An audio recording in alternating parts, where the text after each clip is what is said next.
N'avez-vous jamais rêvé de devenir un enquêteur riche et célèbre travaillant au service d'une société ultra secrète telle que le FBI? Si? Eh bien, sachez que vous n'êtes pas du tout au bon endroit parce que moi je vais juste parler d'un animé en fait. Ouais, je sais, ces lunettes là ça fait plus touriste qu'enquêteur, mais j'ai trouvé que ça.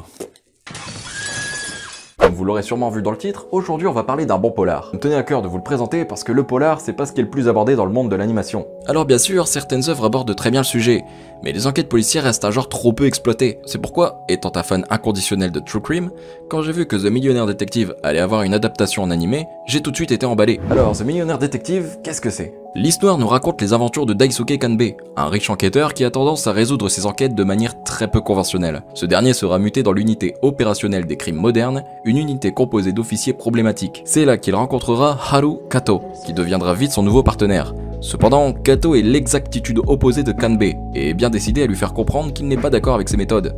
C'est alors qu'ensemble, ils seront chargés de résoudre plusieurs affaires mystérieuses. Bien que l'histoire nous compte de nombreux personnages, elle se concentre avant tout sur le duo formé par Kato et Kanbei. Et en plus des enquêtes diverses et variées qu'ils devront résoudre, le duo est le gros point fort de l'œuvre. D'un côté, on a Kato, anciennement membre de la division d'investigation 1, une division chargée de résoudre la plupart des crimes et composée en majeure partie des élites de la police. Celui-ci était considéré comme une recrue prometteuse jusqu'au jour où il vivra un traumatisme dû à une opération qui a mal tourné, le rendant incapable d'utiliser une arme à feu. Mais ça, je vous laisserai le découvrir en regardant l'animé pour vraiment comprendre quel impact a eu l'incident sur la vie de Kato. Kato est un homme bon. Il déteste la malhonnêteté et malgré sa mutation dans une division visant à éloigner les officiers problématiques, il persiste à prendre son travail à cœur.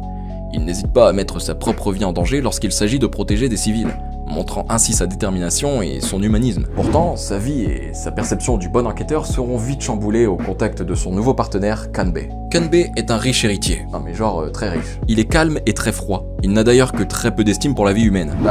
Ouais, il juge que tout a une valeur, même la vie humaine. Eh toi? Ouais? Tu vaux pas plus que ça.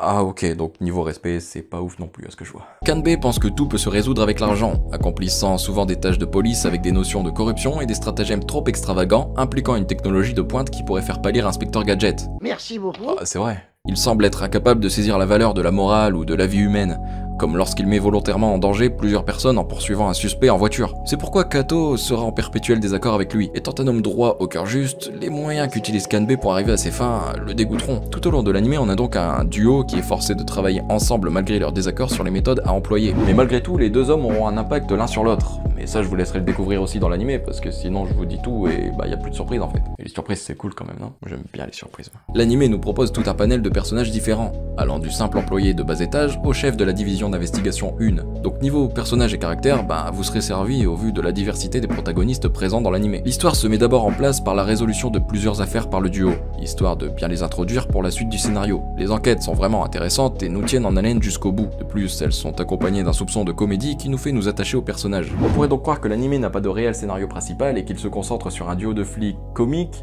et extrêmement opposés dans leur résolution d'enquête. En fait, non, pas vraiment. Après plusieurs épisodes, j'ai vraiment été surpris de la tournure que prend l'anime, des retournements de situation vraiment surprenants et un assombrissement de l'univers soudain. Car oui, malgré l'humour qui tient une place importante dans l'anime, il est important de rappeler que nous sommes ici dans une brigade chargée de résoudre des crimes. Et donc c'est pas toujours tout beau tout rose quoi. Au niveau de l'ambiance, on est vraiment sur quelque chose qui colle parfaitement au thème abordé dans l'anime. Bande sonore composée par Yugo Kanno. Vous le connaissez certainement parce qu'il a composé diverses musiques pour plusieurs œuvres telles que ça ou encore ça. Et on ne pouvait pas mieux trouver comme compositeur que lui pour cet anime. Un thème très jazzy qui reflète parfaitement l'esprit d'un univers tel que le polar. En ce qui concerne l'animation, ça fait vraiment le taf. Faut dire que le studio derrière tout ça, c'est Cloverworks, qui est notamment connu pour avoir été à l'origine d'animés tels que Darling in the Franxx, Yakusoku no Neverland ou encore Seishun Butayaro. Les dessins sont beaux et l'animation plutôt immersive. Bref, je pense avoir fait le tour sur l'anime. Alors en conclusion, je dirais juste que si vous êtes en recherche d'enquête policière avec un duo à la fois comique et sérieux, et avec un soupçon de drame et une montée en puissance au fur et à mesure du déroulement de l'histoire, cet anime est fait pour vous. Voilà ce qui conclut cette vidéo. J'espère que je vous aurai donné envie d'aller voir l'anime. Si c'est le cas, j'en suis très heureux. J'espère qu'il vous plaira aussi, parce que ça aussi c'est important. N'hésitez pas à mettre un petit pouce bleu, ça m'aiderait vraiment. Beaucoup même. Et aussi à vous abonner, parce que ça fait un long moment que mon compteur d'abonnés est bloqué à 630. Ça doit être un bug de YouTube. Non, s'il vous plaît, dites-moi que c'est un bug de YouTube. Sur ce, moi je vous laisse, je vous fais des bisous, et je vous dis à plus dans une prochaine vidéo. Ciao.